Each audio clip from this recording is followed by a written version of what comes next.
Relevez la tête, soyez dans l'allégresse, bientôt je serai là. Bonjour, chers choisis de Jésus. Au tout début de cet entretien, j'aimerais que nous prenions conscience, à partir de l'inspiration que nous avons là, dans la pensée de ce jour, que Jésus nous attend depuis longtemps.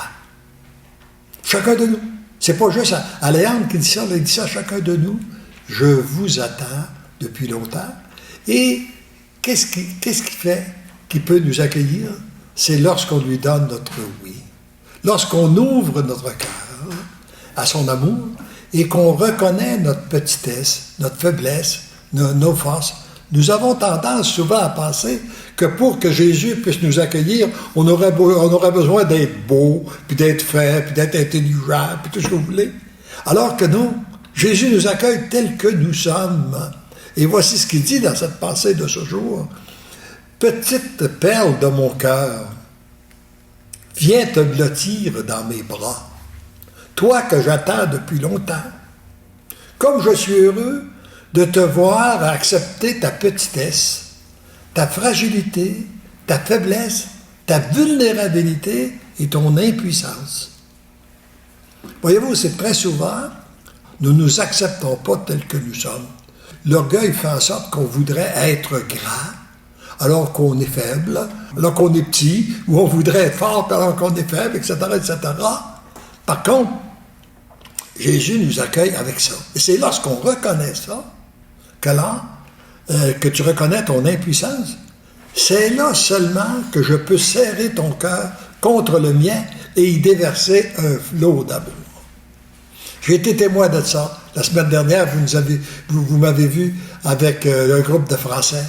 Et c'est qu'est-ce qu'ils sont venus dire, c'est qu'est-ce qui s'est traduit dans l'ensemble du groupe qui était heureux parce qu'ils avaient reconnaissaient leur petitesse et ils faisaient un pas de plus dans l'humilité. Et parce que le message que nous avons du volume 2, c'est le message numéro 9. Et puis, il y a comme titre aussi, « Ne cherche pas d'autres maîtres ». Très souvent, nous avons tendance à vouloir, nous avons besoin de maîtres. Hein? Ça a été nos parents, ça a été nos professeurs et tout ça. Mais le véritable maître, c'est Jésus. Et lorsqu'on est branché sur lui, on n'a pas besoin d'autres maîtres. C'est lui qui vient nous enseigner. C'est lui qui vient combler notre cœur. Parce que lui, il y a un pouvoir qu'aucun autre maître a, celui de changer notre cœur. Mais pour qu'il le change, on a besoin de reconnaître qu'on a besoin d'être changé. On a besoin d'accueillir notre faiblesse, etc., etc. Bon. Alors, et j'aimerais vous partager ce que nous vivons actuellement de plus en plus, nous, Elisabeth et moi, ces derniers temps. C'est que lorsque nous voyons une difficulté, une épreuve ou n'importe, on la remet entre les mains du Seigneur, puis on dit maintenant, on va te regarder agir. Et puis, regarder comme cela est reposant de voir l'agir de Dieu au lieu de vouloir être Dieu. Ça me rappelle, c'est l'expérience que j'avais vécue avec un prêtre de France lorsqu'il m'avait demandé si j'avais quelque chose dans mon cœur qui pourrait aider un curé à revitaliser sa paroisse. Et je lui avais répondu, oui, mon père, je l'ai dans le cœur depuis longtemps, puis si vous saviez comme je vais être heureux de vous le dire. Mais je ne suis pas sûr que vous allez être heureux de l'entendre. Mais il dit, c'est quoi? Ben, j'ai dit, 1 heure d'adoration. Pas pour les paroissiens, pour le curé. J'ai dit, moi, je rêve depuis longtemps d'entendre un curé dire à ses paroissiens, de telle heure à telle heure, ne me cherchez pas, je suis en adoration Puis si vous voulez venir, vous venez, si vous ne voulez pas venir, vous ne venez pas. Mais moi, j'ai besoin de ça pour être en relation davantage avec mon Dieu, pour la mission qu'il me donne auprès de vous. Et 2 ans plus tard, j'ai rencontré le même prêtre, Et en le rencontrant, nous étions à Saint-Laurent-sur-Seine, sur le tombeau de Louis-Marie Grignon de Montfort, et il me donne la collade. Bon, ben, j'ai dit, il m'en veut pas trop. J'ai dit, qu'est-ce qui est arrivé, mon père, avec l'adoration? Il me répond comme ça, il met ses 2 doigts comme ça, puis il dit, 2 heures d'adoration. Il dit, avant, j'étais curé d'une paroisse, j'étais exténué, vidé, épuisé. Maintenant, j'adore. Je suis curé de 3 paroisses et c'est léger. Parce que moi, je voulais être le bon Dieu dans ma paroisse. Puis il dit ça, là, pour un homme, c'est lourd de vouloir être le bon Dieu. Maintenant, depuis que j'adore, je laisse le bon Dieu être le bon Dieu, puis moi, je suis simplement son serviteur. Mais ça ne s'applique pas juste à un prêtre. Ça s'applique à nous, parents. Hein? Quand on veut être le bon Dieu pour nos enfants, c'est lourd sur nos épaules. Puis quand on laisse le bon Dieu être le bon Dieu, ben ça devient léger. Puis tout à coup, on peut le regarder agir, puis lui soumettre notre problème, notre préoccupation. Maintenant, comment tu te débrouilles avec ça, là? On va te regarder agir, nous autres, là. Voyez-vous comme c'est reposant? Hein? Alors, maintenant, on pourrait peut-être avoir on pourrait peut-être prendre des commentaires s'il y en a, des questions. Et puis, j'ai l'avantage d'avoir quelques personnes aussi qui sont ici avec moi là, pour assister. Et vous pouvez, vous avez juste à me faire signe. Si vous avez quelque chose à dire, vous pouvez aussi participer à ce Facebook Live-là. On a quelques commentaires. Je vais me rapprocher de notre personne qui nous lit les commentaires en ligne. Donc, Nancy, est-ce que tu peux nous lire les commentaires des gens, s'il te plaît? Nous avons l'avantage de l'avoir près de nous aujourd'hui. Là. Oui, bien évidemment. Ça me fait plaisir d'être avec vous aujourd'hui. Tout le monde a interchangé ses positions aujourd'hui. Kevin n'est pas là, alors c'est Audrey qui est derrière la caméra. Et donc aujourd'hui, nous avons Liliane et Justine, Delphine, Joanne. On a un bonjour de Belgique, on a Joanne du Lac-Saint-Jean. Elle dit, Delphine, aide-nous Jésus sur le chemin de ta vie. Sans toi, nous ne pouvons pas avancer. Sans toi, nous sommes rien. Merci Jésus de nous aimer tels que nous sommes. Mon cœur se réjouit de savoir que tu es avec chacun de nous. Éternellement, sois béni. Vous avez bien raison, Delphine, on est vraiment chanceux d'être aimé autant de Jésus. Alors, c'est pas mal ça pour l'instant. Donc, je vous souhaite un bon live. Merci, Nancy. Bien. Est-ce qu'il y en a d'autres qui aimeraient intervenir ici, là? Ils sont silencieux ce matin. Bon. Alors, on va approfondir davantage le message numéro 9 du 2e volume. Alors, il reprend chacun, là, puis il dit, petite, là, ça peut être petite Thérèse, petite Nancy, petite Audrey, petite Elisabeth, petite Raymond, petite Linda, peu importe, petit Jean-Paul aussi. Petit Jean-Paul. Bon. Alors, de mon cœur, et il ajoute après, non seulement de mon cœur, viens te blottir dans mes bras, toi que j'attends depuis longtemps, afin de t'amener plus près de moi. Voyez-vous, c'est toujours le même objectif. Hein? Je dirais que c'est l'œuvre de notre vie d'arriver à s'approcher davantage du cœur de Dieu. Plus on va s'en approcher, plus on va en être bénéficiaire. Et je pense qu'on n'a jamais fini. Notre conversion, elle est toujours en marche. Mon cœur est brûlant d'amour pour toi. C'est qu'on a à découvrir ce Dieu d'amour. Je pense que trop souvent, beaucoup de gens, par notre éducation, on a tendance à voir un Dieu, parfois c'est un Dieu sévère, un Dieu punitif, ou même il y a des gens qui sont restés marqués par certains, parce que quand ils étaient jeunes, on leur disait « tu fais pleurer petit Jésus », alors petit Jésus pleure, l'enfant finit par dire « mais il est bien broyard, lui, pourquoi il pleure tout le temps? Hein? » Mais là, il vient nous dire « non, c'est pas ce Jésus-là que je suis. Moi, mon cœur est brûlant d'amour pour toi. » C'est ça qu'il est. Il aime, puis il est capable de nous pardonner nos erreurs aussi. Mais lorsqu'on les reconnaît, il y a quelqu'un justement qui me partageait ça récemment, venant d'un père cistercien, où il avait dit qu'il avait été blessé avec quelqu'un, puis la personne dit « oh, je lui ai pardonné ». Puis lui, le cistercien, qui est très profond, a dit « on ne peut pas pardonner si la personne ne se répand pas. Si la personne ne se reconnaît pas sa faute. Donc, la première étape qu'on a pour être pardonné, c'est de reconnaître notre erreur.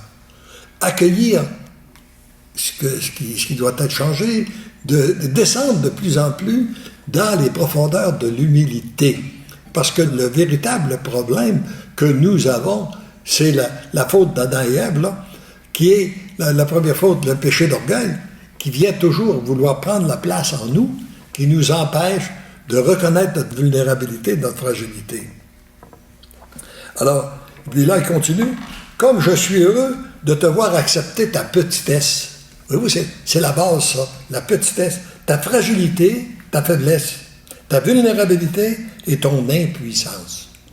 Parce que c'est le contraire, hein, qu'on nous a fait souvent.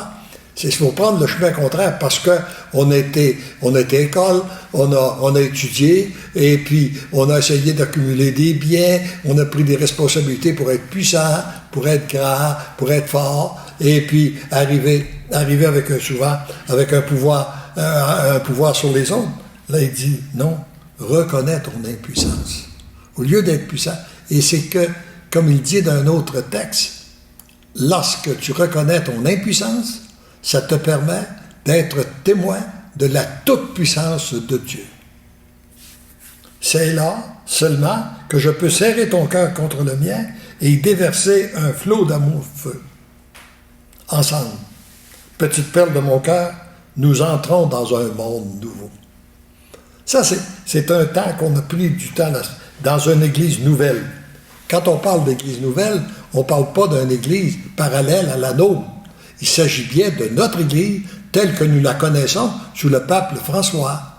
Nous l'appelons nouvelle parce que les cœurs sont renouvelés. Alors, mais nous entrons dans un nouveau monde. C'est qu'est-ce qu'on a partagé la semaine dernière avec le groupe de Français. Puis quelqu'un me disait justement à la fin du séjour que je suis heureux, que ça m'a fait du bien de découvrir qu'on entrait dans un monde nouveau. Parce que quand on regarde notre monde actuel, il y a de quoi se décourager, là. Hein? Il y a beaucoup. Mais, d'un autre côté, il arrive un temps que ça ne sert à rien de vouloir... C'est comme un peu comme quelqu'un qui a une maison, qui est en train de... qui veut réparer, qui déplore que sa maison, que le toit coule, que les murs sont lazardés, que les fenêtres sont pourries, et puis que les planchers sont tout croches, puis il voudrait réparer. Bon. Oublions cette maison-là, puis construisons une nouvelle. Alors, c'est ça que le Seigneur veut faire avec notre monde actuel, là. Hein? OK, il y a beaucoup de souffrance, il y a beaucoup de choses de travers. Nous, il nous choisit pour construire un monde nouveau. Et ce monde nouveau-là se construit à partir de la transformation des cœurs. Ce qu'on n'est pas capable de faire chacun de nous, mais lui peut le faire dans la mesure où qu'on lui laisse cette liberté et qu'on reconnaît notre petitesse.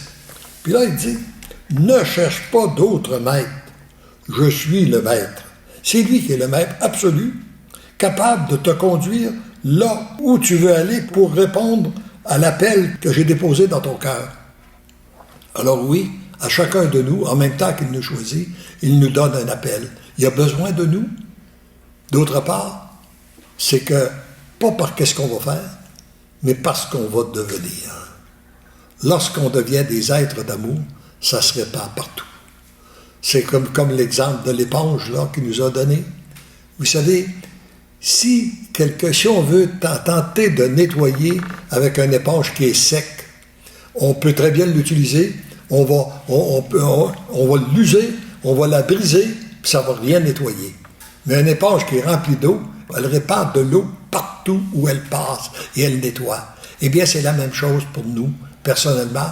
Si on veut construire un monde nouveau, nous avons besoin d'être remplis de son amour. Parce que sinon, si on veut le faire par nous-mêmes, on va se briser, on va s'user, on va s'épuiser, on va devenir agressif, puis on ne produira pas grand-chose. Mais par contre, si c'est son amour qui passe en nous, ça répand une multitude de cœurs. Puis comme l'éponge, elle ne s'use pas du tout quand elle est imbibée d'eau. Alors, c'est la même chose pour l'être humain. C'est qu'on se laisse imbiber de l'amour de Dieu. Son amour va passer à travers nous, peut répandre beaucoup de grâce en l'humanité, des gens autour de nous, mais sans que ce soit difficile. Le Seigneur a besoin de nous utiliser, chacun de nous. Puis, la réponse que tu cherches Tu ne la trouveras pas ailleurs qu'à l'intérieur de toi. On a toujours des interrogations. Ben, regarde, elle est à l'intérieur de toi. Les longs moments d'intimité avec moi. Prends de plus en plus de temps pour être en intimité avec ton Dieu. T'asseoir devant lui, parfois sans rien dire. Parfois même, tu peux même t'endormir, ce qui m'arrive souvent. Puis je me dis, bon Seigneur, écoute, si je suis dans un moment de prière ou d'adoration, puis je sens que je vais m'endormir, ben, je dis, Seigneur, là, je vais pouvoir dormir. Il y a un texte qui dit, Dieu comble son bien-aimé quand il dort. Alors, et puis là, ben, en dormant, je ne mettrai pas de réticence, là. Il n'y aura pas de résistance. Ça va être facile, là. Tu vas pouvoir me changer facilement, parce que c'est ton œuvre à toi. Mais moi, je suis juste là, à t'accueillir. Alors, ce qui demande, prends des longs moments. Et puis, ce n'est pas en faisant que tu réponds à mon appel. Voyez-vous, c'est ce qu'on a cru trop longtemps qu'il faut faire, mais bien en étant. Ton être, ayant été façonné par amour, pour devenir l'amour, ne peut être conduit à son parachèvement par l'amour. S'il y a des choses qu'on n'aime pas en nous, on a juste la peine de donner notre oui, il va venir parfaire la création. Puis là, après ça, le texte continue en disant, tu as donné beaucoup de oui, le Père t'en réclame d'autres pour terminer le chef-d'œuvre que tu es. Il faut continuellement redonner notre oui. Le oui que Maman Marie a donné, qui a changé la face du monde, nous avons à le donner et à le redonner continuellement pour qu'il vienne parfaire sa création en nous. Il y a d'autres petits commentaires? Certainement. On va retourner voir Nancy. Les gens sont inspirés ce matin. J'arrive, Nancy. Oui, j'aurais dû me lever dans le fond pour aller te rejoindre, pauvre toi. C'est correct. Bon, alors, on a Clotilde qui dit « Bonjour, merci pour vos paroles. Bien, je remercie aussi Jésus pour son amour, sa miséricorde et sa patience. Je demande ma guérison de mon être tout entière, corps, âme et esprit, pour être plus docile. » Liliane nous dit « Donne-moi, Seigneur, un cœur simple qui ne s'enfle pas de connaissance. » C'est beau, hein? Répète. « Donne-moi, Seigneur, un cœur simple qui ne s'enfle pas de connaissance. » Oui, c'est très profond, ça. Ah oui, continue. OK. Oui. On va y revenir. Et puis, c'est pas mal ça. Merci à vous pour ces belles paroles de réconfort de Liliane. Donc, c'est ça. Est-ce que les gens ici, auriez-vous d'autres commentaires à donner? Oui, Jean-Paul. Petit commentaire. Oui. Jean-Paul. Ben oui. C'est très, très riche aujourd'hui. Je veux dire, je ne sais pas pourquoi, là. C'est peut-être le début de notre année avec ce Facebook Live de ce matin. Et le Seigneur nous parle par Léandre.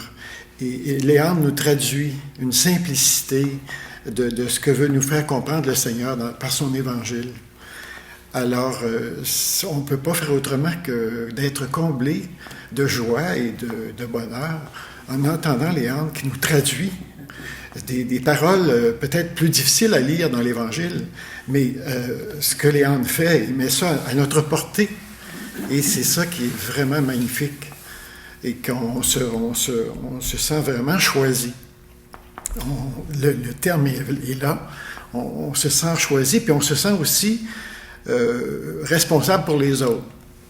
De dire et de communiquer aux autres ce bonheur que nous fait partager tous les jeudis matins Léandre. Merci beaucoup. Merci. On a Sylvie à moi en passant qui dit « Bonjour les amis ». Oui, merci. Heureux sommes-nous d'être sur cette voie qui nous conduit à la plénitude de l'amour.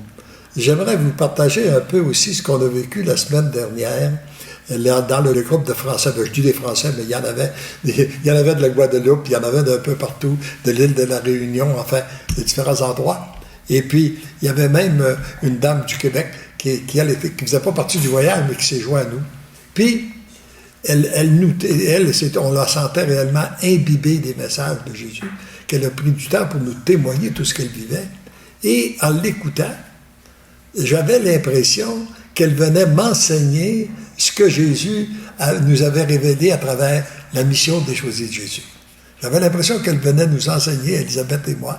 Puis, moi, et en lui partageant après, ben, ça retournait. Et ça, je pense que c'est un circuit d'amour que le Seigneur nous permet de vivre. Lorsqu'il nous a inondés de son amour, on le partage à l'autre, et l'autre, après l'avoir accueilli, vient renchérir, je dirais, ce qu'on a reçu. Et puis, ça s'amplifie continuellement, si bien que quand ils nous ont quittés, on sentait l'amour dans tous les cœurs. Que tous les gens sont venus nous embrasser, on va prier ensemble, etc., etc. C'est très, très beau et on n'a pas fini de découvrir ça. Il semble que, d'après ce que je comprends, c'est tout simplement un début à ce qui nous attend au ciel, dans notre vie. Dans notre vie après celle que nous vivons actuellement là. Nous avons à apprendre à devenir, et on a toute cette vie-là pour apprendre à devenir des êtres d'amour, à combattre le péché original, le fameux péché d'orgueil. Et puis... On a une question. Oui, vas-y. On a Mylène qui dit « Je sens au fond de mon cœur un appel. Que dois-je faire? Merci. » Oui. Alors, tu as à donner oui au Seigneur. Parce que le Seigneur, tu lui donnes ton oui et tu lui demandes de t'enseigner. J'ai souvent rencontré des gens dans mes voyages que j'ai faits de mission qui m'ont dit « Je voudrais savoir qu'est-ce que le Seigneur attend de moi. » Bon. Pourrais-tu demander au Seigneur qu'est-ce qu'il attend de moi? Oui, je peux le demander. Mais s'il te le disait, il ne ferait pas la même chose qu'il fait avec moi parce que moi, il ne me le dit pas. Il ne me l'a pas dit. Hein? Alors, mais quand je prie, le Seigneur, il me répond. Puis il faut le savoir, je le répète, je l'ai déjà dit sur le Facebook Live, je vous le répète, il y a 3 façons de nous répondre. Après que tu lui as donné ton oui, tu restes attentif, tu prends du temps pour la prière, ou bien il va te répondre par inspiration. Tout à coup, tu vas t'apercevoir que c'est clair. Tu as une mission à faire, tu as un travail à faire, c'est tellement clair, tu n'as pas le choix, faut que tu le fasses, c'est clair dans ton cœur. Bon. Puis ça devient aussi facile pour la personne qui le reçoit. Et, à moins que la personne se ferme complètement. Et puis, après ça, il répond, et puis il peut te répondre par inspiration. Il peut te répondre aussi à travers les autres. Parce que de temps en temps, tu t'aperçois tout à coup que quelqu'un vient te dire, puis ça peut être un enfant, ça peut être quelqu'un mais te dit, écoute, moi je te verrai là, comment ça que tu n'es pas là, toi, là? Tu viens tout à coup, ça vient te chercher directement dans ton cœur. Puis il te répond aussi par les événements. Les portes qui se ferment, puis les portes qui s'ouvrent. Dans les portes qui se ferment, c'est pas toujours celles qu'on voudrait, là. Parfois, ça peut nous déranger, ça peut même nous désinstaller, on peut, tout ça, là. Mais, il reste que, on reste attentif, ça prend du temps parfois avant qu'on le comprenne. Parce qu'il nous a dit aussi dans les volumes qu'il y a 2 feux purificateurs, hein. Il y a le feu de son amour, puis il y a le feu de la souffrance. Plus on va accueillir le feu de son amour, moins on aura besoin du feu de la souffrance. Mais moins on accueille le feu de son amour, plus on va avoir besoin de la souffrance. Et souvent, les deux se conjuguent en même temps pour un résultat rapide. Mais pour que ça produise des fruits, il faut donner notre oui. C'est là que le Seigneur peut agir. C'est qu'il nous donne l'exemple toujours de la pluie qui tombe, qui vient. Si elle tombe sur du béton, elle ne produit rien. Si elle tombe sur le sol, elle le rend fécond. Alors la pluie qui nous tombe sur le dos, les épreuves que nous vivons, est-ce qu'ils sont féconds? Parce que comme avait dit justement le prêtre que j'avais parlé de prendre un temps d'adoration, il m'avait dit, il avait écrit, il y a 2 façons de souffrir. Seul, c'est stérile. Souffrir avec le Christ, ça devient fécond. Alors accueillir la situation en disant à Jésus, Seigneur, si c'est la croix que tu me donnes, je la prends. Puis j'accueille les souffrances que cela m'occasionne pour les associer à tes souffrances à toi, afin que par un miracle de ton amour, elles soient transformées en grâce et en bénédiction sur l'humanité. Oui, y a-t-il d'autres petits commentaires? Je pense Nancy, tu aurais quelque chose. Mais là, je viens de nous dire. quelque chose qui fait que je vois plus de commentaires pour faire du mal. En attendant, disons que Marie-Lou est très d'accord avec c'est ça que je voulais voir. OK, parfait. Merci Audrey. De rien. Marie-Lou, c'est ça, elle dit « J'ai été 1 an à prier pour savoir ce que j'avais à faire, mais c'est un oui simplement qu'il voulait. J'ai été épatée, exaucée, et je riais aux éclats. Je riais aux éclats d'amour quand j'ai compris. Dans le fond, c'était juste un oui qu'il voulait. C'est bon. Tu sais, C'est bon. c'est spécial, hein? C'est bon. C'est bon. Parce que c'est vrai que le oui nous amène par la suite à plein d'autres choses. Les portes ouvrent. Donc, c'est ça. Liliane dit, si nous souffrons avec lui nous vivons. Bon. Et avec lui, nous ressuscitons. Oui. Et je dirais, avec lui, nous ressuscitons. Oui. C'est une nouvelle vie qui reprend en nous. Et ça vient changer toute notre perception. Et ça me fait penser à ce qu'un prêtre nous avait raconté un jour. Puis, il y avait sa mère, dans sa famille, des gens qui avaient paralysé. Elle priait toute sa vie pour ne pas paralyser. Et un jour, elle est paralysée. Et lui, il va la rencontrer comme prêtre, puis là, il ne sait pas quoi lui dire, parce qu'il sait qu'elle a tellement prié, elle lui dit, à sa grande surprise, avant même qu'il ait le temps de lui dire, parce qu'il ne savait pas trop comment expliquer ça, quoi dire, etc., elle lui dit, quand elle le voit, « Ben, Dieu m'a exaucé. » Fait qu'il ne comprend pas. Fait qu'elle dit, « J'ai prié toute ma vie parce que j'avais peur de la paralysie. Maintenant, je n'en ai plus peur. » Et j'accueille la situation dans laquelle je me trouve, et c'est tout simplement. Voyez-vous, le Seigneur avait changé son cœur, sa façon de penser. Et c'est ça que le Seigneur, on a besoin, de permettre au Seigneur de changer notre façon de penser pour renaître avec lui. Je pense que le temps est arrivé de conclure. Alors, nous rendons grâce à Dieu pour cette faveur qu'il nous fait, pour de nous avoir choisis, de nous choisir continuellement, et nous prenons du temps avec lui pour être de plus en plus comblés de sa paix, de sa joie, de son amour, afin que cet amour-là puisse passer à travers nous pour rejoindre les autres. Et ensemble, nous disons, parce que l'amour nous aime, nous devenons l'amour. Soyez dans l'allégresse, bientôt je serai là, divinement je vous aime.